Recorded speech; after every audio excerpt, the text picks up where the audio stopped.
Okay, so thank you all for joining. And I just wanted to gather you all because how Mia, how old are you?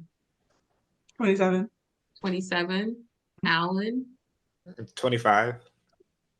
Trajan, 25. Donovan, 24. until Tuesday, and then he's got a birthday. And then finally Lexi. 4. 24. All right, so I wanted to get you all together because you guys are actually adults now. Do y'all feel like adults? No. Do you feel grown yet?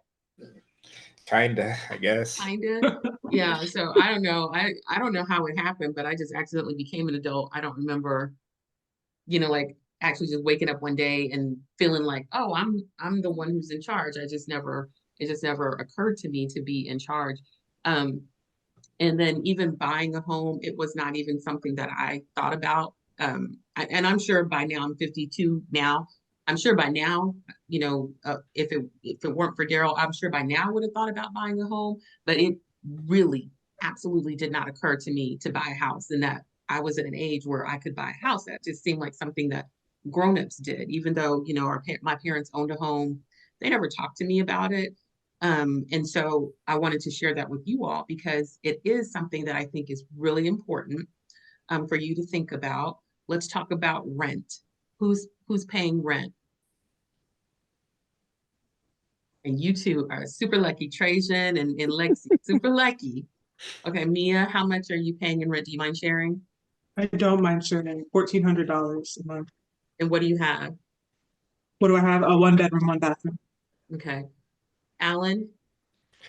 I pay 12 in a 3-bed, 2-bath with 2 roommates. And so you're paying 12, but the whole mortgage is, or the whole rent is what? Like 35, 36, 35 without utilities. Okay. All right. So, okay, so 1 bedroom you're paying for, and then there's the house, so you get the common areas too, then, right? Right. Donovan, are you paying rent? No. You're paying mortgage. How much are you paying for mortgage? 1208. Huh? 1208. 1208. And what do you have? 1 bedroom, 1 bathroom. 1 bedroom, 1 bath, $1,200. So do you guys see that there's not that much difference between rent and mortgage? When you're looking at kind of apples to apples, you guys are all basically in a 1 bedroom, and you're paying anywhere from 12 to $1,400. Who did we lose? We lost Trajan. He fell off. Fell off. It knocked him off his seat. So we'll wait for him to come back. But you're paying about $1,200-$1,300 for rent, but you could be paying just a little bit more. Or Alan, I'm sorry, Mia, you are kind of a little over what Donovan's paying, and own the home.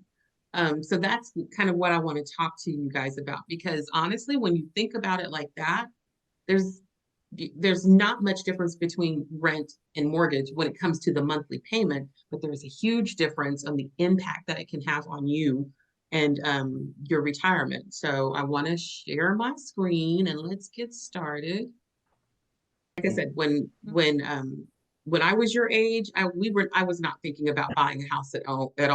We lived in an apartment, and then when we moved to Austin from San Marcos, so from college life, we moved to Austin to an apartment. It was brand new, it was gated, it had all the things. I thought it was balling. It was the nicest apartment that we had ever lived in. So I was good with that. I didn't even think about buying a house. But but Daryl, my husband, at that time, we finally did get married.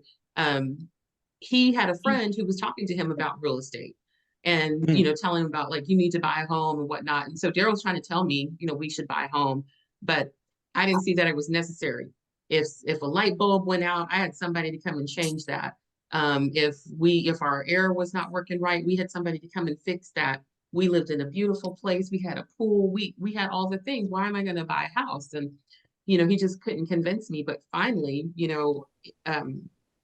his realtor friend, took us over to a new construction home, and I was ready to go. That convinced me to buy the house. Was I nervous? Absolutely. Did I know what I was doing? Absolutely not. I mean, literally did not know what I was doing. I couldn't tell you to this day what steps we took to get into that home. But I do know that we just kind of listened to our realtor and followed what he told us to do. And next thing you know, we were in a house. Okay. So I just want to kind of talk about our real estate journey. So you can kind of see, I put up like, my little Monopoly board here, just to kind of show you, our first home, like I said, we got in there, we were in there for 2 years. We were in that house 2 years. I didn't even have curtains on all of the windows yet. And Daryl was telling us that we should sell. And I was like, why do we need to sell? And he says, because our home has gone up in value and we have equity in our home and we can make money. And I'm like, first of all, what's equity? Do y'all know what equity is? We're gonna talk about it. I had no idea what he's talking about, equity.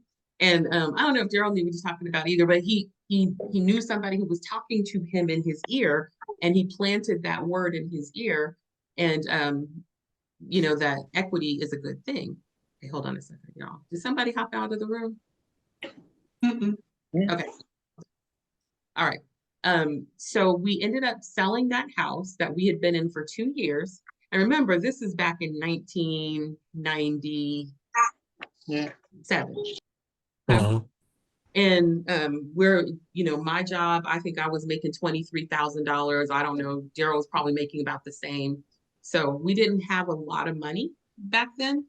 But then here we have this house, and then we sell it, and then we made $60,000. So we made almost 3 times our salary just by selling this house. Now, of course, we poured that money into the next home, and we built a home, and we moved into that house, and we were only there for a few months. I don't think any of y'all know. I know none of y'all saw that house because you were not born.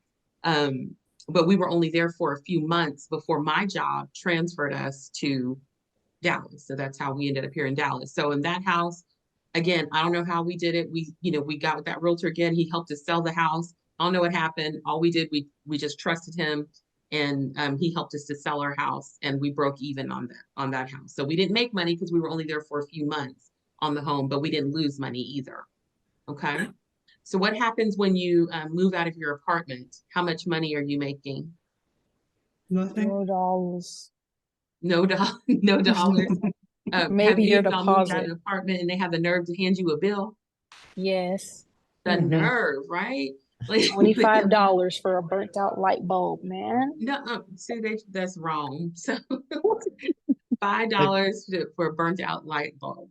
But we sold our house, and we probably had some burnt out light bulbs. We probably had a ding on the wall here or there, whatever, and we got $60,000. Are you seeing the difference? Yeah. Between buying and renting? Right there. Okay. Our next home was our house in Allen. So we bought that home, and we lived there for 16 years. Donovan was 2 when we moved there, and then when he graduated from high school, we sold the home and moved on. We bought that house for $200,000, and then when we sold that house, you know how much money we made? Y'all see my arrow? $250? $200,000. We bought it for $200,000, and we sold it for $400,000. So, are y'all starting to see the difference? Between home ownership and renting? Our next home is the home that we're in right now. We bought that home, by now I'm getting it. I'm starting to understand, why real estate matters. And so when we purchased this home, I did some research. I researched the areas of, where there's going to be growth, and so that homes can have a lot of appreciation. And I found Salina. This is the city that we live in. It's north of Dallas, on the outskirts of Dallas, but it was like maybe 10, 15 minutes away from where we currently live. So even though it's way far from Dallas, but it's not much further from where we live. And it's in an area that's experiencing a lot of growth. So we moved there. We bought our home for $350,000 in 2018. And do you know what that house is worth today? 400 or 500. It's worth about $600,000. Okay. And that's just a few years of growth. So those are the things that I want you all to kind of think about as it pertains to real estate. We started with with our starter home. That was $125,000. Our first home was $125,000. It wasn't our forever home. A lot of people say that, like, I want to buy my forever home. Well, when you're in your 20s, no, you don't, because your forever home, you can't afford it. And the first home, you don't want it forever, not necessarily for yourself, to live in for yourself. So we got the home that we could afford at that time, which is still a good home. So real estate matters. Why does real estate matter? Let's talk about that. Net worth. Can anybody give me a definition of what net worth means? How much you worth? How much Your you're total asset? your total assets? Yeah. Yeah, that was what I said. And Jessica said, what did you say again, baby? Like how much you're. How much you're worth? Yep. How much money you have. That's it. You guys are smart. And that's why I love y'all. It's the value of your assets of a person and minus your liabilities. So everything that you own minus your expenses. So can you guys give me a guess on what you think the average net worth is of a person, of a homeowner versus or let's just say, what do you think your average net worth is? Who's going to be brave? Zero. Zero dollars. Negative $50,000 Is that student debt? and my car Lord. loan. Okay, Yeah. let's pretend like that ain't there, but negative Oh, no. $50,000. Well, then I'm at negative 20 then. Negative 20. Okay. Yeah. Let's just talk about your possessions, like things that you may own. How much do you think the things that you own are worth? $0. Zero. I got a Uh, computer and a TV, so $100 for the TV. You have your car. That car's probably worth about $500. Oh my goodness. $20. Okay. All right. You know what? I skipped the screen. I did want to say one of the reasons why we're talking about home ownership for sure is home ownership is one of the most effective ways to build wealth. I mean, you talk to a millionaire and ask them what did they do to to gain wealth, or what's one thing that they've done to help them build their wealth. They're going to say real estate.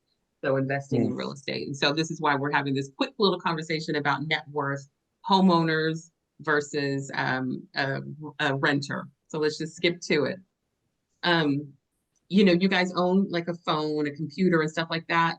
Add those things up. Your average net worth is probably around $5,000. Setting school debt aside, that let's just say like the things that you own, probably about $5,000 versus a homeowner who has an asset that's an appreciating asset that they may have equity in, what we'll talk about here soon, $231,000. Big difference. Do you see that? There's a big difference. Another reason why real estate is so important.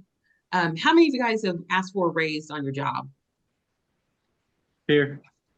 Okay, about how much, you successfully negotiated a raise. How much did they give you? $1. Percent wise? $1, okay. Percent wise, yeah, that's a good question. At the time, it was like 10%. Oh, that's good, 10%. 2 or As a 3%. percent, maybe not as a dollar amount, but as a percent. Mia, any idea? Yeah, like 2 or 3% for the next year. 3%. I literally just went to a meeting today with somebody from the Federal Reserve, and they said that the average wage increase expected will on average is about 3%.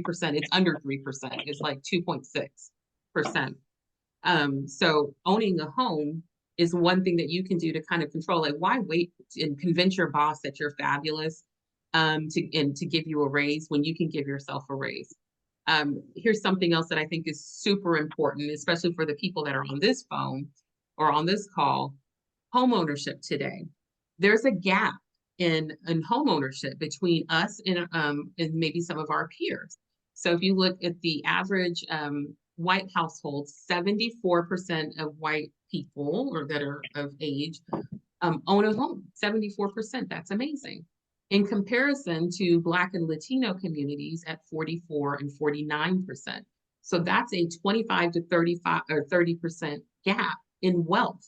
That's money, y'all. It's not just having a house or, like I said, having four walls around you. That's money. And that's the difference between, you can have people being at the same job, making the same amount of money, but their wealth position can be extremely different. And that's something that you can pass on. Can you pass on? Can you, will your apartment that you're renting to anyone? No. Mm-mm. Lexi, don't nobody want that $5 bill. So your child don't want that $5 bill No. when it's time to go on. So that's another reason why home ownership is so important. So what can we do? Buy your first home as early as you can get in it. Don't wait for the right home on the right block in the right town. Just do the best you can and get your foot in. And the reason for that is real estate prices always go up and down, but most of the time they're going up. And you need something to trade with. If you want that really beautiful house high up on the hill, you have 10 times more shot of getting there eventually if you buy that dirt cheap studio in an upcoming neighborhood that you get a quick gain on. Because you have a trading card. Then you trade in for a 1-bedroom. And maybe you trade that 1-bedroom for 2 bedrooms.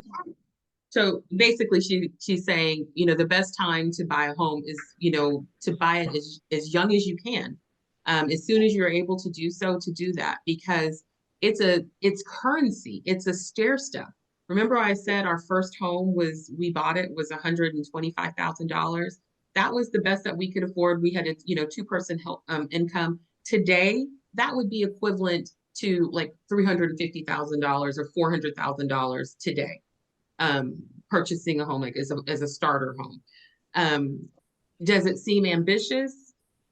Probably, but so is rent. Rent is ambitious. You guys are, like I'm amazed when I hear what young people are paying for in rent. And if they thought about what that translated to in a mortgage, they may start thinking about, how to move on to the next thing. So basically she's saying buy a home as young as you can, because it's currency and it helps you to stair step into the next house. That first home will help you to move into the next one, to the next one, and to the next one. The screen that I have up right here is showing you all and the impact that it has the younger you buy a home. So it's basically showing you the median home value versus the remaining mortgage for somebody retiring at 60 and 61 today. So like today. So in this first one, you see the person, they bought a home when they were like less than 25. By the time they get to retirement age, because what do you want to do when you retire? Relax. You want to chill. Do you want to be working like at Walmart, like because you have to, no, you want to chill. This is the time when you get to retirement. Yeah, you still may be active and want to work and whatnot, but you want to be, kind of simmering down, slowing down a little bit and enjoying, your grandkids and whatnot.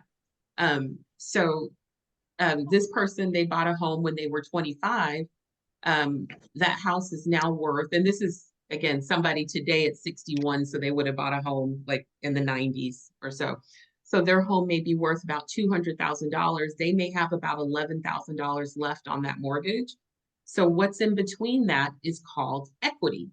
What you owe on the mortgage, the balance of the mortgage versus the value of the home is equity. So they can retire and, they've been working on their 401k and all of those things, but then they can retire, they can sell that home, or they can hang on to that home and leave it to their children. That's almost $200,000 in money, in real money right there that they have, versus somebody who is a renter, they won't have that extra money.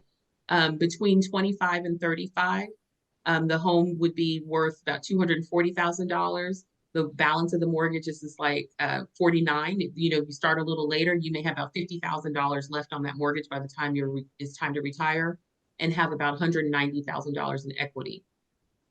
If you start later, buy a home between 35 and 44, the home may not have gone up as much in value. So maybe by the time you get to retirement age, you're at 152, but you only have about $50,000 left on that mortgage, you still have about $108,000 in equity. If you start even older, because I always tell people it's never too late to start, but just start. And the earlier you start, the better. But let's say if you start at 45, you buy a home, by the time you retire, maybe that house, the value's gone up about $105,000 and you owe 60, you have $43,000 in equity. So do you see the benefit of buying a home when you're younger? Mhm. The longer you have it, the more time it has to build equity. And that's real money that you can use for yourself or you can pass on to your children. Real quickly, and because I shared this slide with some people that I talked to in college, because Alan, are you still on there, Alan? Yeah, Alan, Yeah. you may want to kind of take note of this. What if you were the landlord? What if you owned the house and you had your roommates? And let them pay your mortgage. So looking at a house, and this was a real example, and this was in Denton where Donovan went to school. There's a lot of college kids there. A home that was like $300,000. It was a 4-bedroom, 3 baths, 2-car garage. And if so, the mortgage would have been about $2,700, right? So if you got your roommates, and I was being nice. If I just, you can be nice because you can have your friends that you want them to stay with you. You can cut them a deal. Alan, would you cut him a deal? Or would you have him paying $1,200? I'd cut him a deal. Nice, you nice. Okay, so Alan's being nice and he's going to cut him a deal and he's just going to charge them $900 a month. So that's what's 9 times 3? 2,700. What's the mortgage? 2,700. 2868. Alan, that means that you'd only have to pay like $168 a month for rent. Yeah, Would that be cool? I could be all right with that. You know what else would be cooler? If you Yeah. charge them like $1,200 a month. Oh, yeah, No. then you could charge a grand and make $100. Or- Huh? So, like if you charge everybody a grand, you can make $100. Or like you said, Kim. Yeah. 12. I would $1,200 charge you're each making of them $1,200 because Mia's paying $1,400. So Mia, would you pay $1,200 for a room in a whole house? Oh, yeah. Yeah. Okay. So if Mia will pay $1,200, or your friends probably would do that too, and it's just something to think about. If you're in a position, you may qualify for more. You may qualify for a loan where you'd have like a $2,800, $3,000 a month mortgage. Doesn't necessarily mean you want to pay that on your own. But Alan, for someone like you who's already living with roommates, why couldn't you be the landlord? And it's just something to think about, y'all. Okay. So what else can we do? In preparation, you guys, again, I know you're adults, you may not, but you may not realize that the level of adult you are. You're adults, like you for real, you paying bills out there, you guys are living life. So I want you to start thinking about, we got to start buying, think about buying a home. So I want y'all to make buying a home a goal. I don't want it to be just something that other people do. I want it to be like, my auntie expects for us to buy a house. You guys are all, very smart, resourceful people. And so I want y'all to start thinking about that. Again, when I was this slide is from when I was talking to college kids. So I said the easiest time to save is before you have responsibilities. So, right? Because now that you have responsibilities, ain't it a little tougher? Yeah. Throw in a kid. Tony? Hmm? Is that kid cheap? Is that what? Is that kid cheap? Is baby No. Tony it cheap? No. He's expensive. We get a lot of help. Right. So but you still don't have as many responsibilities today as you will 5 years from now. So press yourself to save and to start, getting in the mindset of, I want to become a homeowner. I know you guys probably don't get birthday money that's blinging anymore, like not as strong as when you were younger, but any little windfall money that you get, a couple $100, set it aside, save it.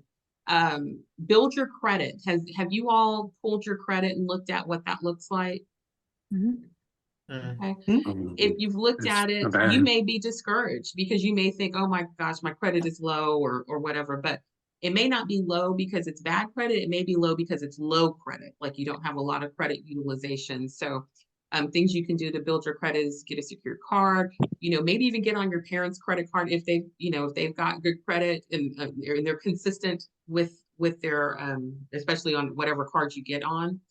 If they're consistently paying that bill on time all the time, you get on that, you get a boost too, okay? Pay your bills on time. I know sometimes that can be a challenge, but pay your bills on time. That is the quickest thing to reduce your credit score. Protect your credit. Freeze your accounts if you're not using them. I can't tell you how many times we get alerts from LinkedIn and Ticketmaster and all these places where there's breaches and stuff in their security. So freeze your credit when you're not using it. And when I say when you're not using it, when you're not actively seeking a loan, freeze it. Okay. Become a landlord, Alan. I'm really thinking that's something that you could do. Right. Where you are right now, like it doesn't have to be a forever home. You may not want roommates in 5-10 years from now. But so you can decide, am I going to keep this house and continue it on as a rental, or am I going to sell it, pull all that money out and then go buy me another home and keep rolling that money into the next house? Purchase a home, even if you think that you will only be there for a little while. Is everybody in the place where they think they're going to be for the next 5-10 years? Nope. Next 3 years? Next 2 years? Yes. So I'm making sure I won't be. I'm pretty sure you won't be. So I'm making sure I won't be. you're making sure that you won't be? So, Okay. I am. All right. So even if when you guys are on your, with the jobs and stuff, Lexi, you just said you got a new job. Even if you only think you're going to be somewhere for a couple of years, if you're in a position to buy a home, buy a home. Because what do you get at the end of a 2-year lease? What do they give you, Lexi? Nada. A $5 bill for a light bulb. It's actually 25, which is even worse. $25 for a light bulb. Yeah. Okay. So that's insane. That's crazy. But remember what I told you guys, what we got after 2 years of living in our house? We got $60,000. So even if you think you're just going to be there a little while, it's more beneficial for you to buy if you're in a position to do so. Okay. And then that's also something, as you're negotiating with your employers, that's something to think about too. Who cares if they give you a parking pass at the garage where you have to work? Who cares? That's not anything to negotiate for. What I would want to negotiate for, or they pay for your moving van. Who cares? They should have done that anyway. But perhaps negotiate for closing costs on a home, like when you're moving somewhere. And let's say if you're buying a house that's like $300,000 or less, even Donovan, I think for Donovan's place, his closing costs were probably like $8,000, $9,000. Negotiate for something like that, that's going to be meaningful to where when you move somewhere, especially for a job, that you can move into a place that's kind of an extra secret bonus for you, as far as adding value to your salary. It's kind of like a secret weapon. Buy multifamily. You guys, if I had to do it over today as a young person, the first place I would have bought would have been a duplex. So kind of, Alan, like the deal with having roommates, in your house, you have a 4-bedroom and have roommates to pay the rent. Maybe I don't want them in my house, but I don't mind them being next door. So if you buy a multifamily, a duplex, then you live on one side and they live on one side. And right now, even for a duplex, the rent is probably anywhere, like if it's a 2 or 3 bedroom duplex, it's probably somewhere around $2,500 to $3,000 a month, right? Mm-hmm. The mortgage on that duplex may only be about $2,500. So if they're paying for that side, they're paying $2,500 for that side. What does that mean you're paying on your side? Nada. Nothing, little of nothing, right? So if I had to do it over again, that might have been my first purchase, was a multifamily, you know, a duplex, a triplex, a fourplex, something like that. Okay, let the tenants pay your mortgage. If possible, turn your primary home into an investment property versus selling it. So once you have that first home, you can decide. Donovan, are you on there? There's Yeah. Donovan. Tell me a little bit about what your thoughts are on your first place. What's your plan? Do you plan to keep it forever? What's your plan? Keep it forever, potentially, but not live here forever. Mm-hmm. You know, the plan is to like buy a new place to live in that's bigger, better, whatever, and then Mhm. rent this one out. So keep that one as a rental. Okay. So that's something smart too. And then that's building more equity. Okay. So what does it take to buy a home? So quickly, I want to kind of go over the steps of buying a house. First thing that you want to do is meet with the realtor and discuss your goals and your timeline. Even before all of that, because I want you guys to consider that your clock is starting today.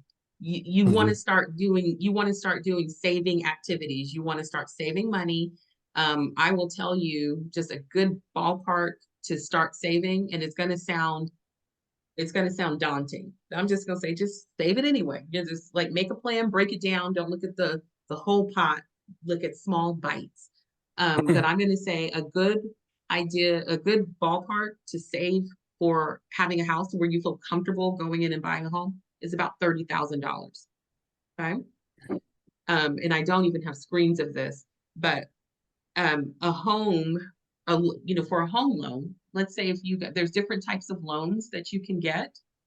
And let's say if you bought a home that was like $300,000, for an FHA loan, which is a type of loan that most first-time home buyers get, is the minimum down is 3.5%. So that's $10,500. That's the down payment that you would have to have on a home that's like $300,000. Then there's closing costs. Closing costs are almost equal to your down payment. So let's say another $11,000, $12,000. So that's about $22,000 that you want to save, have saved so that you can comfortably go buy a home. You can have the money for the down payment, have the money for the closing costs. Me as your realtor or your realtor's job will be to try and find you that home that fits your needs. But then when it comes to negotiating, they're going to try to negotiate for somebody else to pay those closing costs. So say you have $30,000 saved up, and your realtor was able to successfully negotiate for the builder or the seller to pay for all of your closing costs. Then all you have to come out of pocket for is your down payment. So that on a $300,000 home, $10,500. And if you save $30,000, then you got $20,000 that you can just sit in the bank and look at it. You can furnish your home. You can do whatever you want, with that money. But you got in this discipline of saving money, and now this money is in the bank. And when you're paying that mortgage, maybe it's a little higher than what your rent is. But because you have this cushion of savings, you don't have that stress. You've got that comfort level that the home, that your savings is going to kind of cover you and protect you a little bit. But so then once and you don't have to wait until you get that money saved to start this conversation. Meet with the realtor, discuss your goals and your timeline. You want to get pre-approved for loans, so you know what your budget is. You may want a house that's $400,000, $500,000, and you may actually be able to afford that monthly mortgage because, sometimes your rent in $400,000, $500,000 is a lot. But let's say years from now, like 5-10 years from now, where your salary's increased a little bit, you may feel like, okay, I can afford this. Remember how I said, I didn't want to move into a house because I thought we were balling already in our apartment. The last apartment that we lived in was the most expensive apartment that we lived in. And our mortgage was cheaper than our rent when it was all said and done. So even though we could have afforded more, we didn't necessarily want to pay more for our rent, for our mortgage. So you want to know what your budget is, what you're comfortable with. then once you get pre-approved, and nobody wants to go shopping before you're pre-approved, and the reason is because what if you start shopping for $500,000 homes and you love those? A $300,000 home is never going to look good to you. It's going to be disappointing. So you're not going to want to do that. So you want to know what your budget is. Once you get pre-approved, that's when you're going to start shopping. You're going to see a house that you love and submit an offer. The seller is either going to accept it, they're going to deny it, or they're going to counter that offer. So once all of the negotiating is done, you're under contract. There are some things that you'll want to do. Even though the house you walk in, it's beautiful, it smells good. Remember, they bake cookies in the oven, so it smells good. You still want to do your due diligence for that home, and you're going to want to get an inspection. Even on a new construction home, you're going to want to get an inspection done. So you'll have some time throughout the contract to be able to do that. And that's when you and your realtor will help you to negotiate any repairs that need to be done, or they will help you to negotiate for money, like concessions, to get those repairs done after closing. Okay. The next thing that you'd want to do is you're going to be working with your lender, because if you remember, when you first started the process, you got pre-approved for a loan. That doesn't mean you're approved. That means that based on what you shared with the lender, you should get approved for this amount as long as nothing changes in your credit history, your job history. And once you've satisfied all of the conditions that they may have, like your lender may say, you're good, but I want you to pay down this credit card a little bit, maybe not pay it off, but pay it down to a certain amount. And once you meet those conditions, then you'll be fully approved. During your the time that you're under contract, your home will also get an appraisal. So you put in an offer on a house for $300,000. Looks like it's worth $300,000, but the lender wants to make sure that it's worth $300,000, because they don't want to lend $300,000 if the house is only worth $250,000.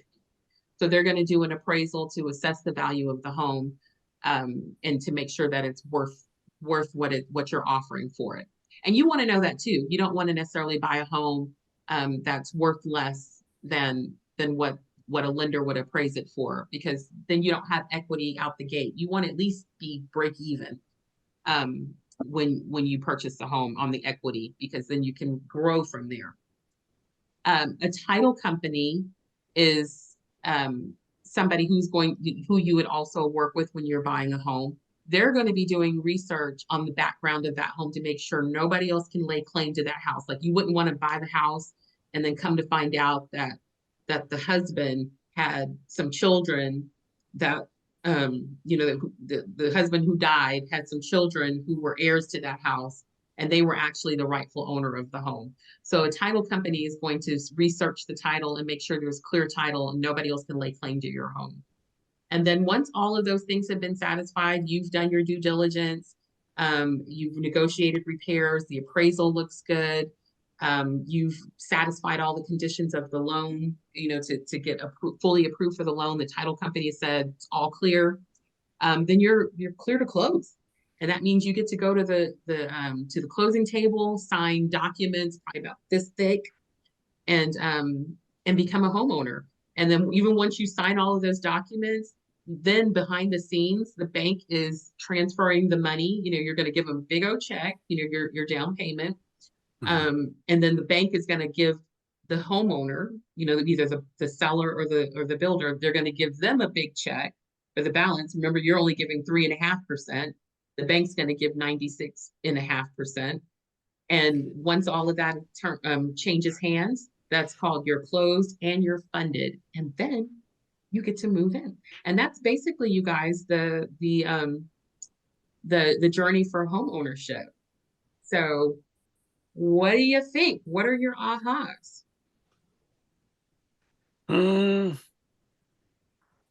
I think when you lay it out like that, it doesn't seem as daunting agree. as I thought it was before.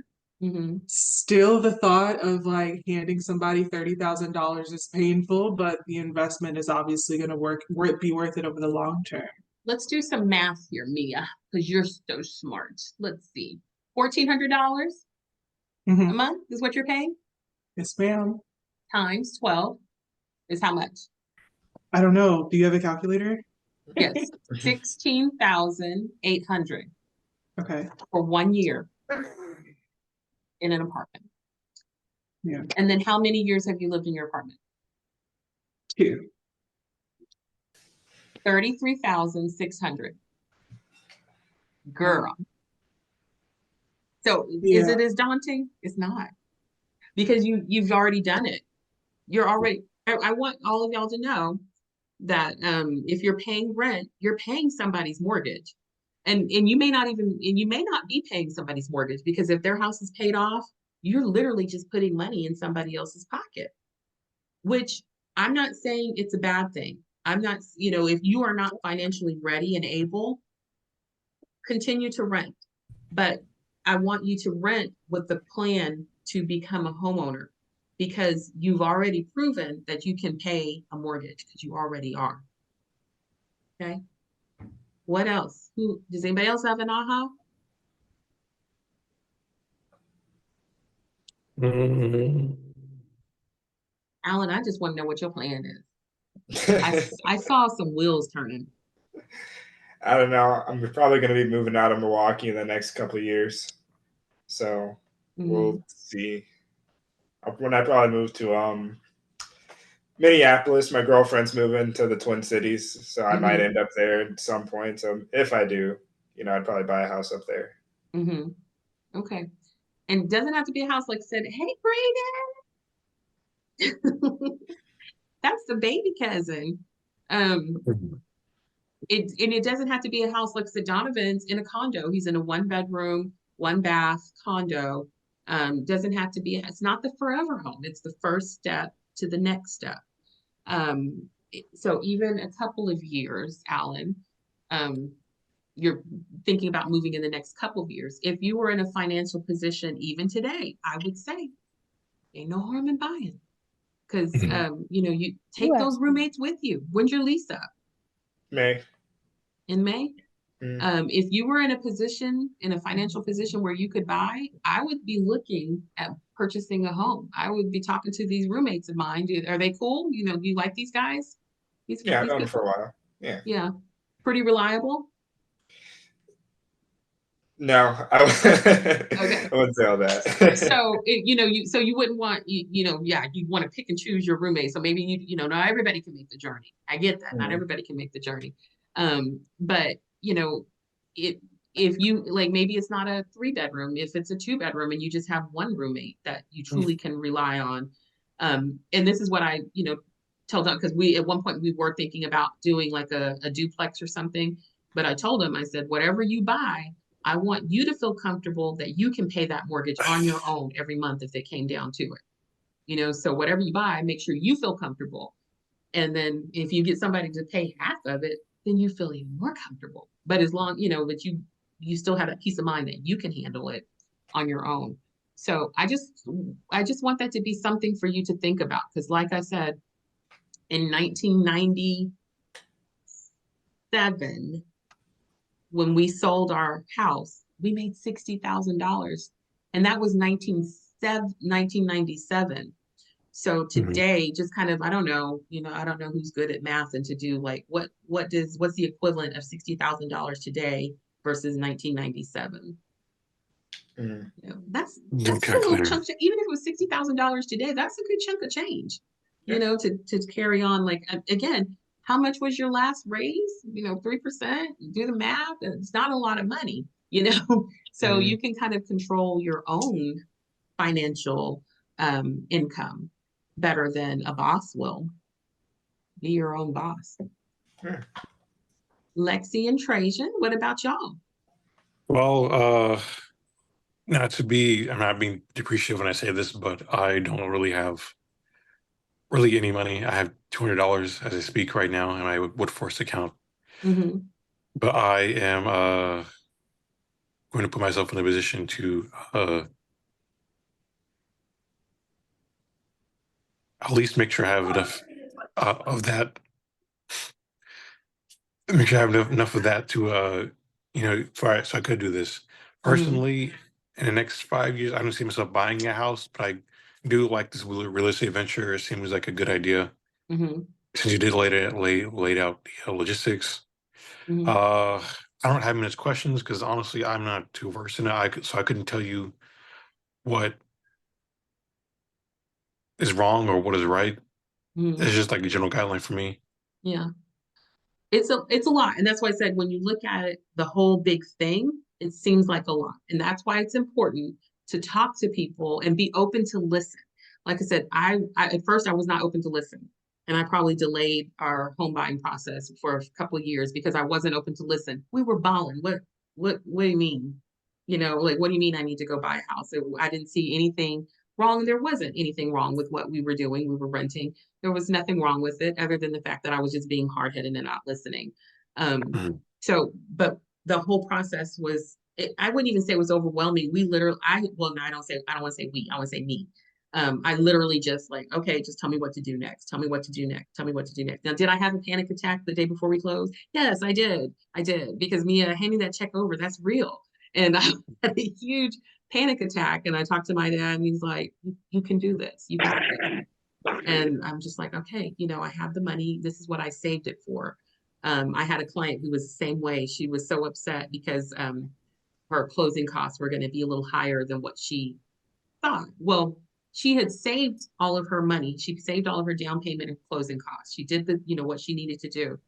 The lender told her, her closing costs and down payment was going to be this. Even though she had already saved this amount of money, he told her it was going to be lower. And then he came back close to closing. He says, "Oh, I'm sorry. This is what your down payment and closing cost is going to be." And she was about to walk away from the deal. And I said, "But you saved the money." And she goes, "I know, Kim, but it's my savings." I said, "But what did you save it for?"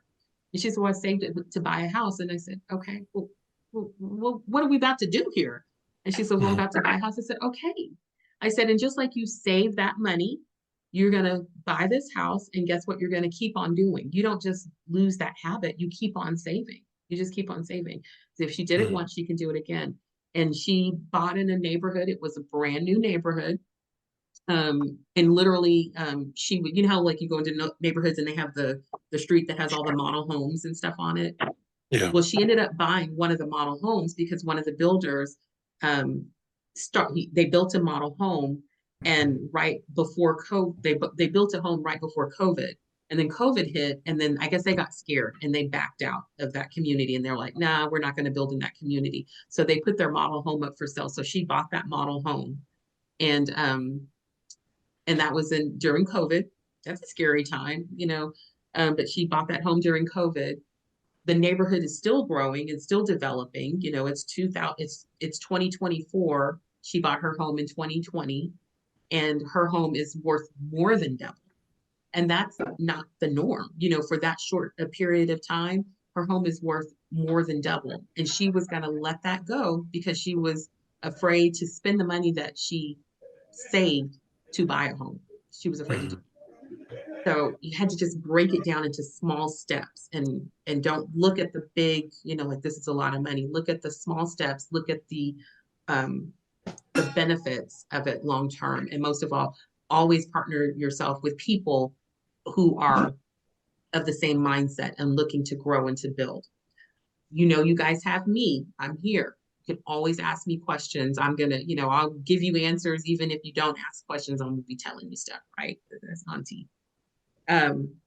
When you guys are ready to buy a home, I would love to help you guys in Wisconsin, and both of y'all are in Wisconsin right now, right? Yes. In Houston. I would love to help y'all, but I'm not licensed in Wisconsin. I'm licensed in Texas, but Houston, I don't know that market very well. But I know people. I know people all over. So if you guys want to sit down and talk to somebody one-on-one, even in more depth, you can.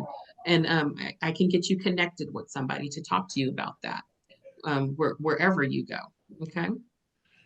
Any other questions for me, Tony? See the scene? I do want to mention like me and Jessica have been looking at what's it called, LGI homes, yeah. Mhm. We've been looking at trying to do that, getting out of the apartment and go and maybe get something from OGI. But I heard bad things about them when I actually looked. Well, okay, so when it comes to builders, well, actually, let's just talk about reviews in general. How often do you guys just willy-nilly give reviews on anything? Only when something goes wrong. Alan, do you give a lot of reviews? Yeah, I like giving good, bad reviews. Good, bad reviews? Oh yeah, well, good and bad reviews. Oh, good and bad. I thought you meant like Yeah. these are really good, bad Nah. reviews. Okay. Well, most people only do reviews when it's negative. So yes, LGI, Antonio, Jessica, it's a, I would say that is a first-time home buyer, entry-level builder. They are. They're not going to have all the bells and whistles and things like that. But that's why I said, remember when I talked about when you go under contract, you're going to do your due diligence, you're going to get an inspection. Okay. And if they don't fix it and you guys can't negotiate beyond that, we're walking. You know, you're not going to buy a home that you don't feel like is structurally good.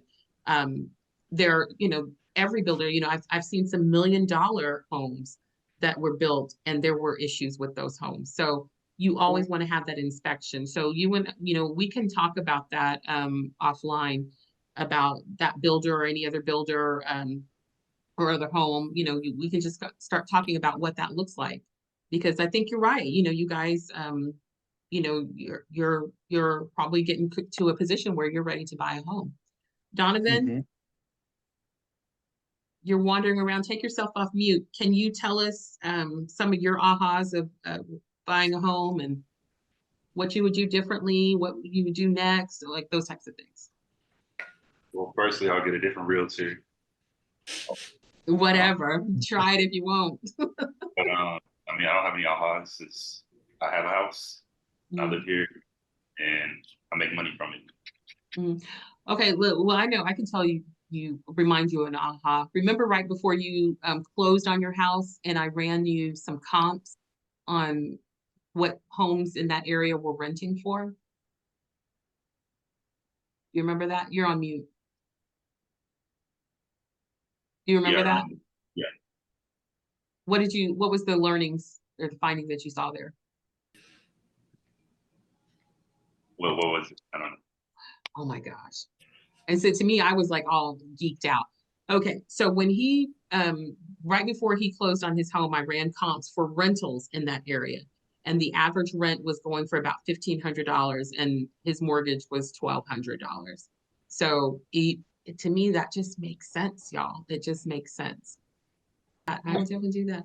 If you guys if you have your phone and you can scan my QR code, you guys have my contact information, but if you scan this, I think this will take you to my Blink card and you can share it with your friends, because I think that everybody your age should be thinking about buying a home. Yeah, this goes to my business card.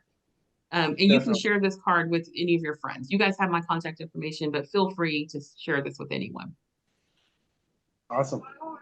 Okay. Thank All right. you. I love you guys. Thank you all for joining. Thank you for this good talk. Good Love you. talk. Love you too. All right. I'll talk to you later. Bye-bye. Bye. Bye.